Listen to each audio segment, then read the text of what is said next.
one today. Everyone who might be, out there watching this at some point, No, for I sure, think I for should sure. say hi to them too. No, 100%. Um, how are you today? I'm good. It's been a long one, but nonetheless a Yeah. good day. How about yourself? I'm fine. Tuesdays usually are a bit busier, but we got that daylight saving down pat now, and the sun's out. We're gonna have it for a bit longer. The vibe is good. 100%. It's nice to see some sun looking out my window today. Blue skies. It's beautiful outside. I haven't been outside yet today, but hopefully I Well, get to feel what you it, gotta get out what it there. feels like. Yeah. Let's get No, this for going so you sure. can get out there. Sounds good. Well, welcome everyone to Family Law Now After Hours. Today's topic is how to bond with your child during divorce. Disclaimer to everyone watching. Please note that the purpose of the series is to provide general information on separation, divorce, and family law matters. Any information provided here should not be construed as legal advice. Another housekeeping thing that I want to mention, if you have any questions, please refer to the Q&A feature to submit your comments and questions, and we can have a look at that during our discussions and try and get to them if they're relevant to the topic. But if your questions regard your specific matter, it would be best to call either our law office or a lawyer in your area to book a consultation in order to receive tailored advice. On that note, please stay tuned until the end. We will be sharing how you can schedule a free initial 20-minute consultation with one of our lawyers. And with that, I will introduce our guest. I don't know, or other speaker, I guess. Um, Joseph, who's an old hat at this now. Joseph, coming up on the end of your first year of college Almost. in Yeah. April or something Yeah, like that. June. It's been a crazy June, year, but yeah, coming soon. coming soon. So Joseph is a compassionate family lawyer driven by a deep desire to support families through challenging times. With a background in commerce, he brings strong negotiation, analytical, and critical thinking skills to his practice. During his articles, Joseph gained confidence in handling a wide range of family law matters. He also emphasizes active listening, clear communication, and empathy, fostering a comfortable environment for his clients. He is certified as a collaborative lawyer with the Ontario Association of Collaborative Professionals and thus offers clients an alternative dispute resolution approach to avoid court.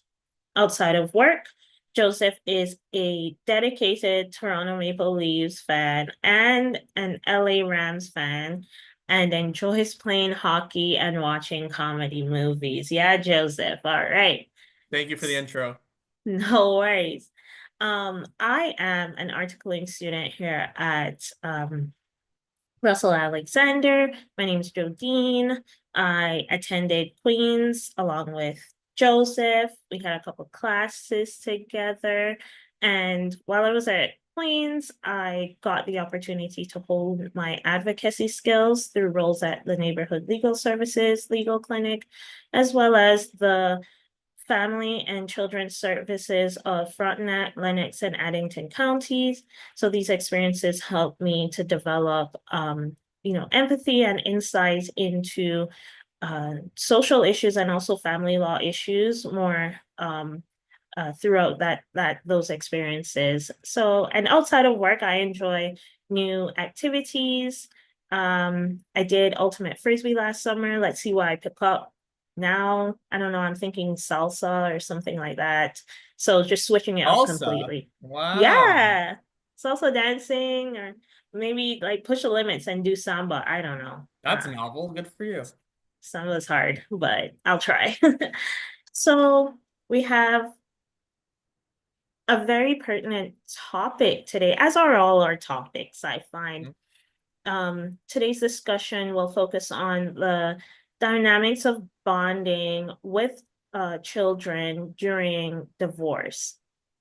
So, research ultimately shows that children often experience a range of emotions during the transition between, having maybe a two-parent household and when the parents are going through separation or divorce.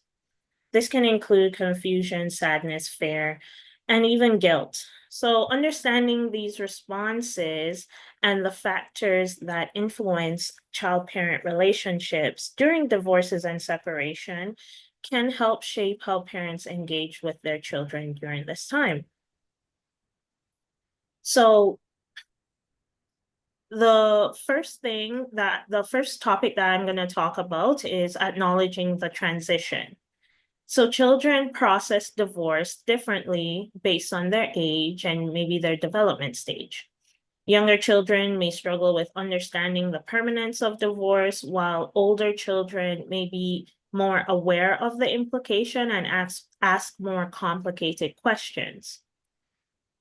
Children tend to benefit more from clear, consistent communication, and that comes from both parents that reassure them of their place in the family. So keep it child focused when you're talking about acknowledging the transition, how that will affect them personally, because that will help their understanding. This involves providing uh, age appropriate information and avoiding discussions that place blame, because then that's not really helpful to the child, and that will most definitely in some way other the other parent, the parent who might no longer be in the home, and that's not beneficial to their relationship, and it could also harm your relationship with the child. So a consistent message across, research is generally that children value knowing that despite the family structure is changing, the love and care from both parents will remain constant. So, Joe, research also tends to emphasize that uh, the importance of emotional expression. What what do you have to say about encouraging open communication with children during this transitional time, or this time of divorce and separation?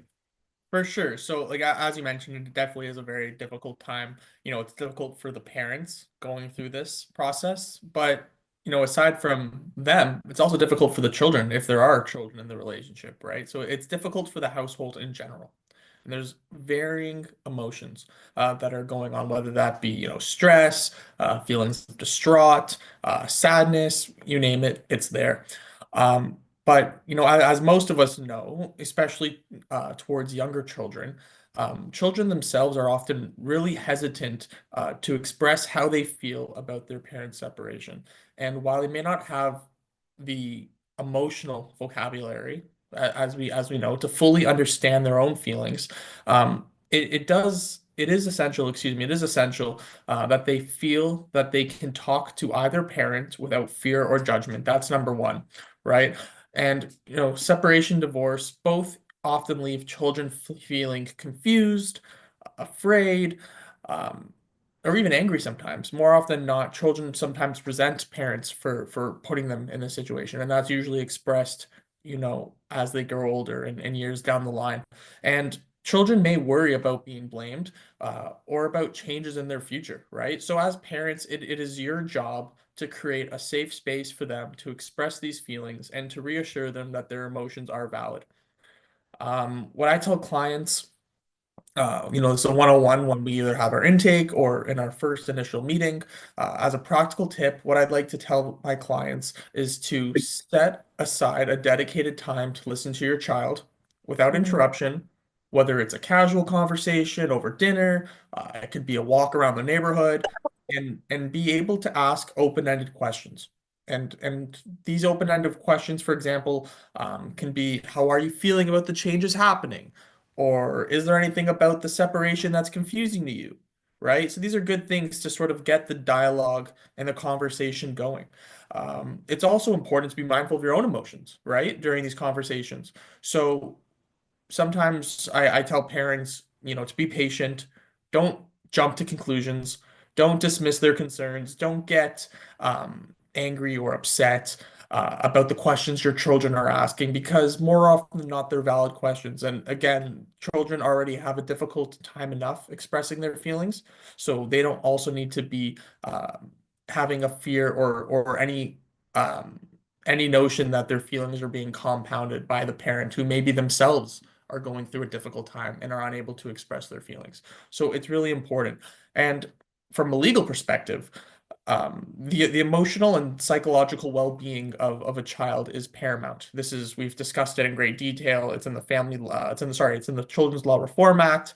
It's outlined in the Divorce Act. So it's very well stated what the best interests of the children are. And courts want to see that both parents are actively working to meet the child's emotional needs, right? So by encouraging open communication itself, you're actually showing that you are a supportive parent who is prioritizing the child's well-being and best interests. And courts will most definitely take this into consideration when they're instructed to be making decisions about parenting arrangements as it relates to decision-making responsibility, parenting time, or even decisions as it relates to relocation. Um, One example I like to use when I'm having conversations with clients is that if a parent is not allowing the child to express their feelings about the separation or the eventual divorce, it really could be perceived as a lack of emotional support. And sometimes this actually may be an influencing factor as it relates to parenting decisions, right? So ensuring your child knows that they can talk freely without consequence about how they feel, not field, is in your best interest legally. Aside from the fact that it's the right thing to do, it's a good thing to put forward as evidence to show that you're actually committed to this process. Thank you, Joe. That is a great response to that question. And in addition to open communication, you also mentioned setting aside time with the children.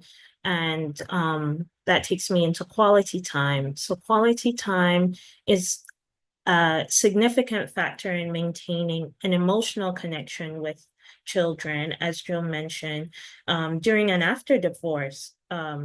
It is not just the quantity of time, but the quality of the interaction that's important as well, as it that most definitely impacts the child's emotional well-being. So meaningful activities such as, reading, cooking, participating in hobbies maybe can help reinforce that stability and emotional closeness that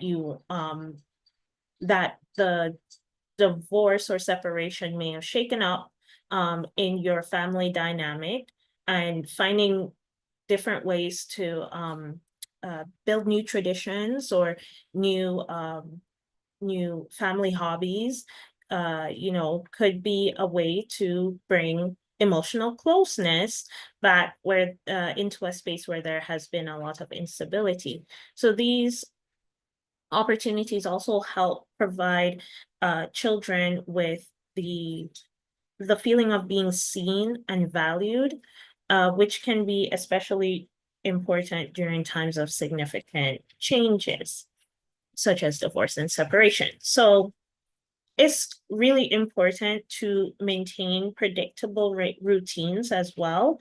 So if you're the parent that's not necessarily living in the home with the child, then having a predictable routine of the quality time that you aim to spend with the child is important for maintaining that bond and connection, because you want that to be something that the child can rely on. Um, and because instability in terms of when the child is going to see you as the other parent that's not in the home can really affect their emotional well-being and their connection with you. So it's always important to just set down new traditions and your own roots in this new dynamic in the child-parent relationship. And so I'm going to toss it over to you now, Joe, about the formation of these new traditions. Um, as another theme of establishing new routines and contributing to the child's adjustment during divorce. Yeah, for sure. Thanks, Jodine. Um, one of the most powerful ways to help your child feel stable after a divorce is to establish new family traditions, as Jodine mentioned. And we all know divorce, whether you've actively gone through it or you know someone who has gone through it, it can disrupt everything that the child once knew, right? It deals with living arrangements. They're going from a two-parent household to, dual households, as Jody mentioned, different schedules that relates to parenting schedules, can deal with extracurricular activities and which parent is taking who or which kid to certain activities, and even the way holidays are celebrated, right? You had everyone at the table, and now you have maybe two Christmas dinners, two Thanksgiving dinners, right? So there's change. There's definitely change and definitely disruption. So while the separation may have disrupted your family's old traditions, being able to create new ones can help your child or children find a sense of continuity and normalcy, which is ideally what we want. And on the bright side, and something to forward think and to provide some sort of foresight, it actually gives the children something they can look forward to, which is what we want. And it shows that um, life will continue to be enjoyable and meaningful, and that these new traditions are not meant to necessarily replace the old ones, but just to provide a new sense of, again, continuity and normalcy. So clients come into the office, they say, how are we going to move past this? What can I do to provide my children or our children a sense of continuity? And what I tell them is that being able to work with the other co-parent to identify some small changes that you can make, right? And these are small changes. It can be a new weekly activity or a new holiday tradition. It can be something as simple as a Friday night pizza night or Friday night pizza and movie night, I always say. So um, that's one thing you can do. Or if you want to be health conscious and you don't want the pizza like I do every Friday night, you can offer a family hike on the weekends, right? So every Saturday or Sunday we check out a new trail that we'll go see. So these little things can make a huge difference in providing some sense of normalcy. Parents can even introduce personal traditions, right? So, for example, you and your child or your children could share something special, right? So, such as like a hobby or a ritual. So, maybe once a week you go to the golf range, or you go to a golf simulator, or you go ice skating outdoors. There's so many little things that you can do that will have a significant impact, right? And the key here is to ensure that the traditions are meaningful to your child, not to you, to your child, right? So, if you're the one who likes golf and they like bowling, make these traditions something that they can look forward to, not necessarily you. Because at the end of the day, obviously, what you want to do is important. The focus is on your child and bringing them back to that sense of, again, I'm going to keep using those same two words, continuity and normalcy, right? And looking at family law as a whole, um, the focus is on ensuring that the child has stability, and establishing new traditions can actually help demonstrate that, right? Courts are concerned with whether children feel secure and stable in their well-being in both homes, right? So creating these new rituals can also serve as proof that both parents are actively involved in maintaining a stable environment for the child, right? So for example, let's just say that you and your co-parent decide to implement a new tradition where um, every Saturday, for example, the child spends one-on-one time with each parent, right? So this shows that there's a shared effort to provide stability and create a positive memory for the child despite the changes, and you're involving both parents, which is really great. Thank you, Joseph. Yeah, for sure. The as we need to keep in mind that the overarching framework is always in the best interest of the child. So, even if the parents have conflicts, that does not impact or influence your relationship with your child. That should not be the case. So another another topic that we'll touch on briefly is material gifts. And I know even within um, uh, relationships where parents are still together, um, you know, gifts and bribes are used to try to win over children. However, speaking in the situation where parents are separated and divorced, it may not have the same innocent effects and impacts as it would in a relationship where the parents are still together. So material gifts have limited long-term impact on the child's emotional adjustment to divorce. So while gifts might provide temporary comfort, they do not replace the need for emotional connection and consistent parent engagement with the child. So it's basically the gift is fleeting. Kids may love it in the moment, but it does not have the same impact on them as quality time and traditions, as Joe mentioned before, have on children, because what they value the most is really what you pour into them, not material things. That comes when we're older. We like stuff. And even though kids may enjoy it for a time, it's not what's gonna hold their interest long term. So um, children are definitely more likely to value meaningful interactions and emotional availability of the parents over material possessions. This suggests that approaches focused on emotional security and quality engagement may be more effective in fostering long-lasting bonds between parents and children during and after divorce. And so, as Joe was saying, as you choose your activities and the time spent with your kids, it would be better to choose activities that they are invested in so that they can feel seen and valued and know that you're not just doing this because you want to do an activity you're interested in. No, you're invested in them, and even though we don't see each other all the time, like, this is something I know you enjoy and I want to participate in that with you. And kids are more perceptive than we want to think sometimes. And so it's important that you do things with them and not just at them, if that makes sense.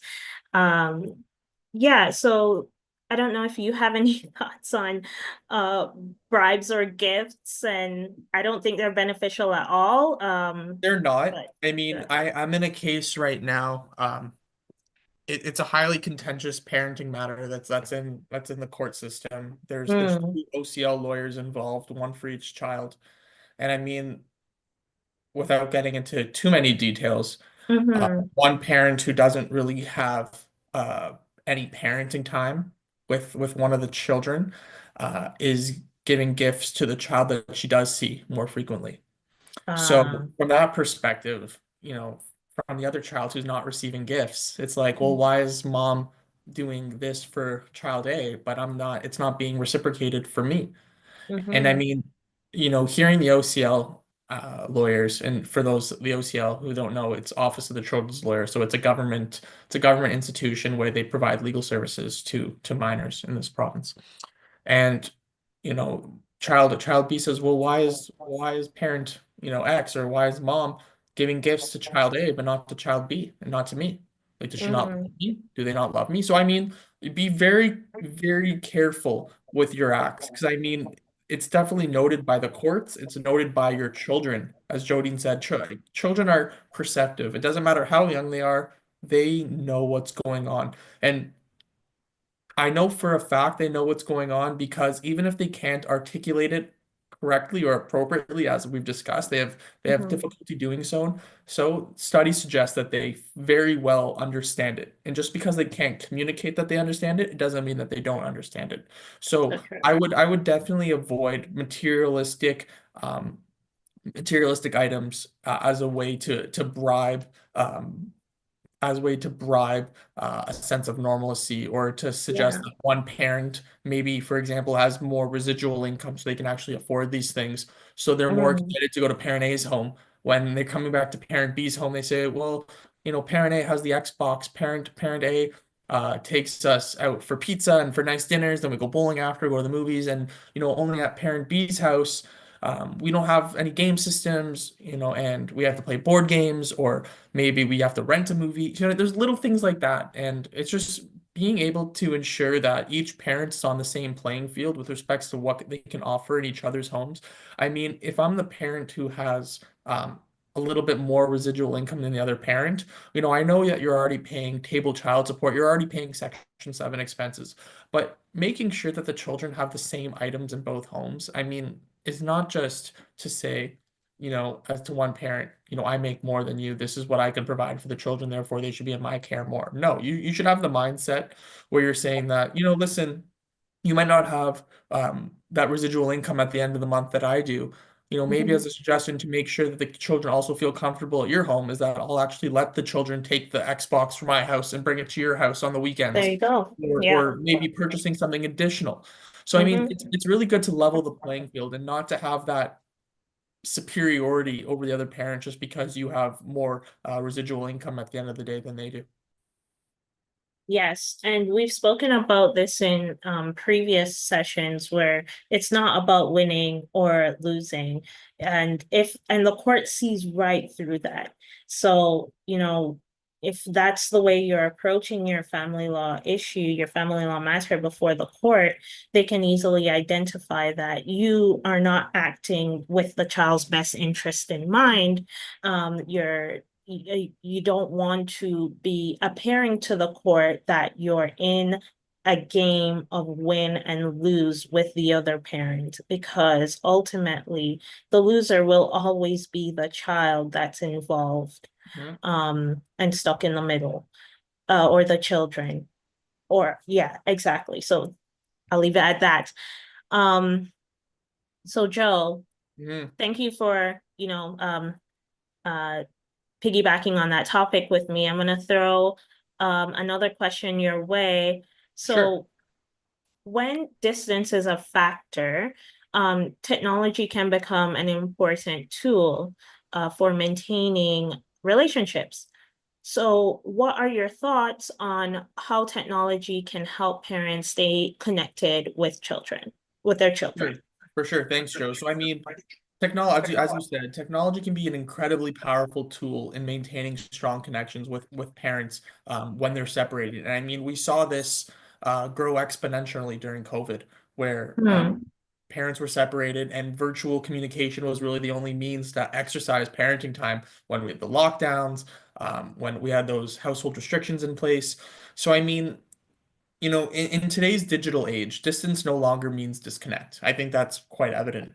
And if your child or children spends time in different homes or locations, it's really important to remain present in their day-to-day life, right? So the idea of regular communication through phone calls, video calls like FaceTime or WhatsApp, or even if people use parenting software. So, for example, App Close, Talking Parents, Our Family Wizard, these are all great tools. And this regular communication can help keep the bond strong, especially when distance may be a factor, or maybe if you're a parent who has in-person parenting time on certain days of the week, or maybe it's not a shared parenting regime, whereas one parent may have less than 40% of in-person parenting time with the children, and maybe the remainder is supported by virtual parenting time, which again has been really prominent since COVID-19. And all in all, the idea of the use of technology is especially crucial in situations, again, where the child is spending significant time apart from a parent. So that can be vacations or travel. Again, if one parent is less than 40% of shared parenting, or if there's no shared parenting regime and one person is spending less than 40% of the time with the child, the virtual parenting time it really is a boost. And as a practical tip, I tell clients it's really important to establish a routine for being able to stay connected, right? So this can mean setting up a time for a daily video call. Sometimes, ideally before bed is suggested.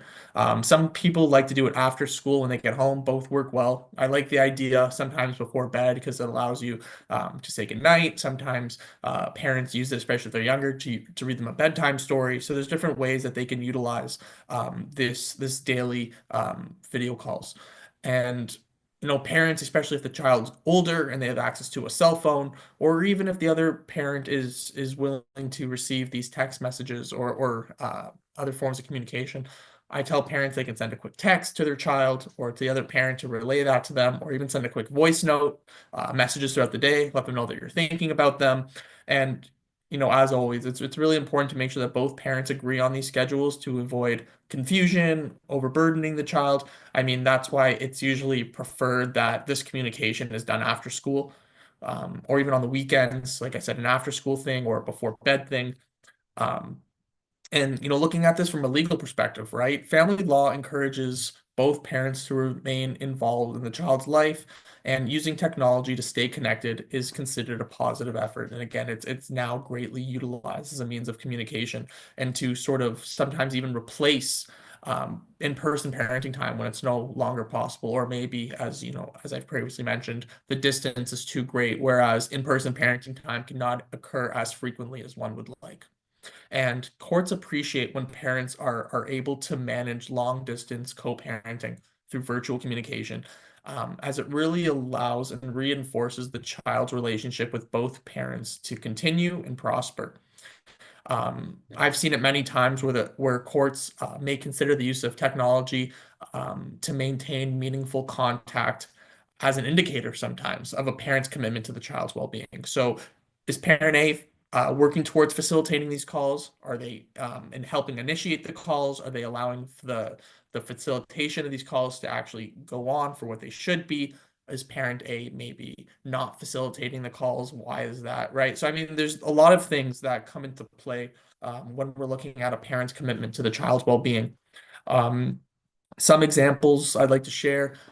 For example, if a parent lives in a different city, right, or has limited parenting time, video calls through platforms like I said, Zoom that we're using today, FaceTime, WhatsApp can keep the parent-child relationship strong, right? And this can help the parent maintain involvement in the child's activity. Sometimes I see parents do where they do an after school video call session where they help them with their homework, or they chat about their day, how school was, or if they're an extracurricular activity, sometimes they'll call after their game, how their game was, did they win, did they score, all those things. So I mean, virtual communication is really a key piece now of parenting. And again, COVID-19 actually exacerbated the use of this, which I don't see as a negative. I think it's great. And it provides parents that much more of an ability to maintain that connection with their child when they are not residing with them. Thanks, Joe. And I definitely think that um, video calls and technology generally has enabled, the parent who does not live in the home to have less of an excuse to connect with the child.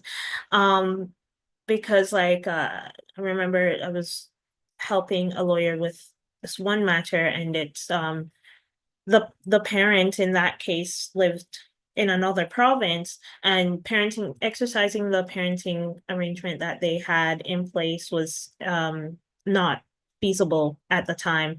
So what they tried what they did instead was, they know their kid loved video games. They learned how to play the video games that the kid loved, and they would talk on the phone as they played games and things like that. And I think that is a testament to, if you want to connect, you will connect, and that there are ways of doing it, even if you're not in person, and in person isn't necessarily feasible at the time.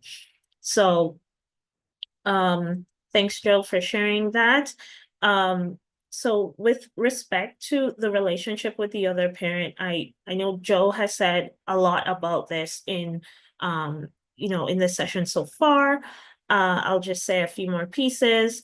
So a child's emotional health benefits when they have a stable relationship and a supportive relationship with both parents. Joe has alluded to this and said it outright actually during this session. Maintaining respect for the child's relationship with the other parent is linked to reducing stress and greater emotional resilience in the child. So children just tend to fare better when they don't feel the pressure of taking sides. And that's what, bribing might feed into that. And that's why it's not encouraged. And you don't want the kid to feel guilty for maintaining a positive relationship with the other parent, because then it seems antithetical to what we want to achieve in family law more generally, which is stability for the child and their emotions, their stability in their emotions definitely plays into that as well. So furthermore, cooperative co-parenting, characterized by open communication and mutual respect, will contribute to the child's sense of security and emotional stability. Um, and so flexibility is essential because really life happens. We have work schedules change, school requirements shift, the kids' needs evolve and things like that. So um the parent who can show the court that they are willing to adapt to these changes without unnecessary conflict is is um is showing the court that they're trying to operate in the child's best interest. So it doesn't necessarily mean that you're giving in, but you're just recognizing that parenting requires adjustments over time, and you're not trying to participate in the win-lose game that I mentioned earlier. It's really about focusing on the interests of the child. And so, and we also know that high conflict parenting can end up being more damaging than the separation itself. So you want to try and avoid exposure, the child exposing the child to parental conflict and negative comments about the other parent, because it's not beneficial to them, and it may even in you trying to harm their relationship with the other parent, it might actively harm your relationship with the child. And then nobody wins because there's no winning in this. So Joe, modeling healthy behavior is another good theme that comes out of this discussion. Mhm. How can a parent's approach to stress and conflict influence their child's coping mechanisms? For sure. So what I'd like to preface, right away is that you are your children's role model. You are what they look up to. You are who they idolize. You are God to them, right? For reasons more than one. And as a parent, your behavior really sets an example for your child. They learn how to handle life's challenges by overseeing and observing how you react. And, as Joni mentioned, during a divorce, stress levels can be high, and children are keen observers of how their parents cope with adversity. So, if you're modeling healthy coping mechanisms, your child is more likely to adopt similar behaviors. That's just fact.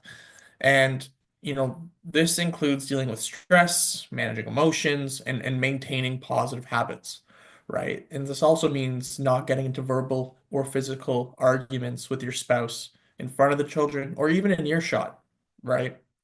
And being able to take the time to care for your own mental health, whether that's through exercise, therapy, mindfulness, whatever you got to do. And being able to manage your own stress will not only benefit you, but will also demonstrate to your child maybe not explicitly, but definitely implicitly, how to handle difficult situations with resilience, right? So, encouraging open discussions with your child about emotions, showing them that it's okay to feel overwhelmed, but also how to work through those feelings constructively is extremely important.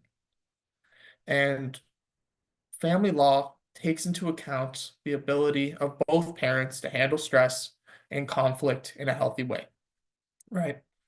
So the court very well may assess the emotional stability of parents during legal proceedings.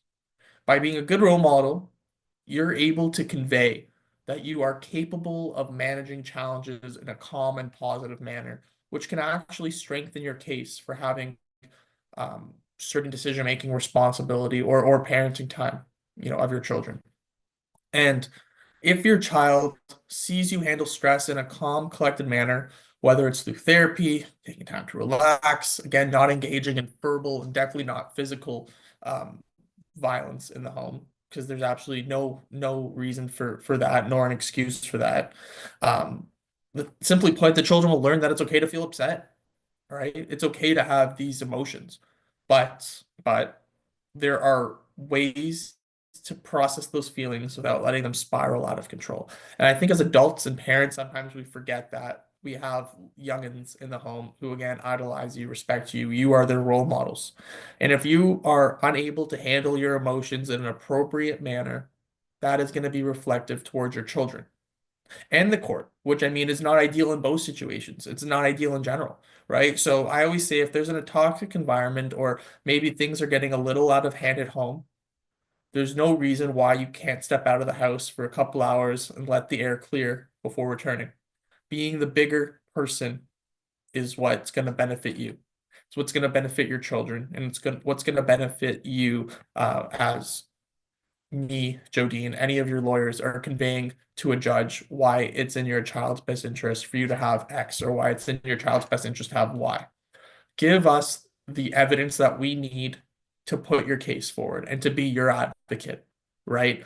Don't give us a reason to not be able to effectively advocate your position because maybe you're engaging in verbal arguments at home in front of the children. Maybe you're choosing to be unreasonable. These are things that are not going to assist you and definitely not going to allow us to make things easier on your behalf. So be the role model that you want your children to be when they grow up. That's how I'm going to end that. That might just be the quote of the session. Be the role model you want your children to be when they grow up. Love that. Come on, Right? Should we put let's that go. should we put that on the wall, maybe? You should put that on the wall. Actually, that Yeah. would go really well above all of your certificates. I like that. We'll It's, get Sarah to crop that part out. right? And we'll get her Is it to make that a quote. I like that. Yeah, but it's so true, the court doesn't want to see you participating, like actively participating in conflict with the other side, which the children might witness. It's not helpful to showing the court that you are willing to work with the other side because clearly you're not. You know, you're not able to communicate clearly with the other side, and also you're the way that you're acting is a detriment to the relationship with the child. So, on that note, sometimes kids may need to seek professional support if the there is conflict that they have witnessed that has affected them, or if the divorce itself has affected them. So, some children may experience heightened stress or emotional difficulties during or after separation or divorce. And signs of emotional distress can include changes in their behavior, sleep disturbance, withdrawal from social interactions. So in those instances, professional support is such as counseling and therapy would be a beneficial resource for you to tap into so that you can help your child be their best selves. Um, Mental health professionals can provide strategies for managing emotions and coping with change. Additionally, there are programs that you as a parent maybe could even be involved in, support groups, maybe if you're finding it difficult. Anything to equip yourself with the tools necessary to help your child during this difficult time. Um, as these resources can help in fostering, you know, emotional stability in the child's life and maintaining healthy family dynamics with both parents or both units, family units, if there are new family units involved. So definitely would not shy away from seeking emotional supports if needed for both the child and yourself. Books. I think we had Jonathan Painter here maybe 3 weeks back, and he did express that children are actually quite resilient when it comes to adjusting to separation and divorce. It's the conflict that really hurts children. So, if we if you're doing the things that were mentioned earlier in the session, such as ensuring that you're setting a foundation for a healthy relationship with the child, bonding with the child, spending quality time with the child, not othering the other parent who doesn't live in the home from the child, acknowledging that this transition can be difficult and where things are going to change, but you'll get through it. I do think that all those things can help in the child's adjustment to their new normal.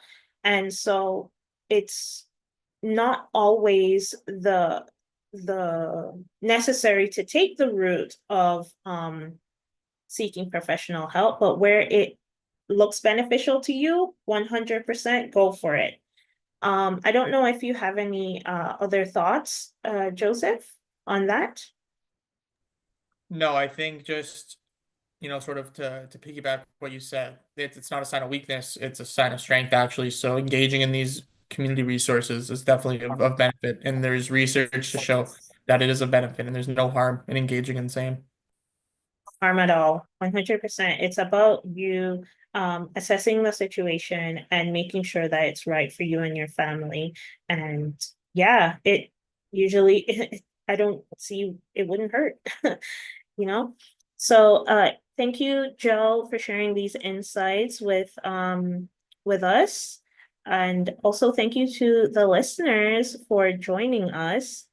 Um, so following this session, there will be a brief survey which will appear, allowing you to share your comments and suggestions for future topics you'd like us to explore.